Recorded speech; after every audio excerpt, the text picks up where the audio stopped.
Actually আমাদের আপনারা জানেন যে আমাদের মুঙ্গিয়াগামী থানাধীন 31 মাইলে একটা 24/7 একটা নাকা পোস্ট আছে। তো এই নাকা পোস্টটাতে আজকে সকালবেলা আমাদের যে ডিটেল অফিসার কানসার আইডিয়ান সাব ইন্সপেক্টর এবং বাকি নাকা চেকিং স্টাফরা যখন এখানে ভেহিকেল চেকিং করতেছে, তখন আগরতলার থেকে একটা গাড়ি, এই যে গাড়িটার নম্বর ASR 39D0522 10 চাকার একটা কন্টেনার গাড়ি।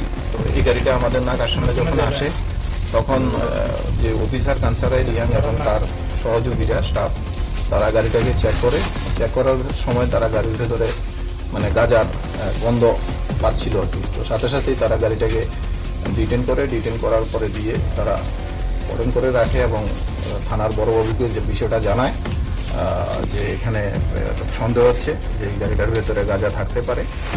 তখন বড়বাবুকে কানসার রিয়াং রিকোয়েস্ট করে যে এক্সিকিউটিভ ম্যাজিস্ট্রেটকে নিয়ে আসার জন্য। তারপরে থানার বড়বাবু আমাকেও জানায়, এক্সিকিউটিভ SDM সাহেবকে জানায় যে একজন এক্সিকিউটিভ ম্যাজিস্ট্রেট ডিটেল করার জন্য।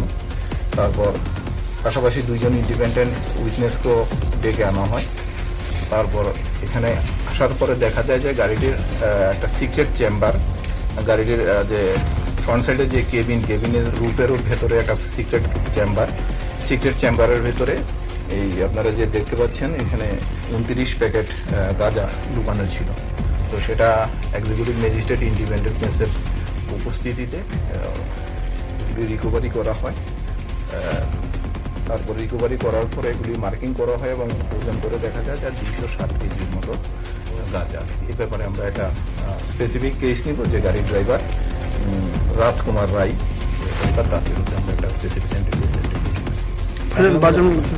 বাজার মূল্য অনুমানিক আপনার 44 লক্ষ 45 লক্ষ। গাড়ি নাম্বার স্যার?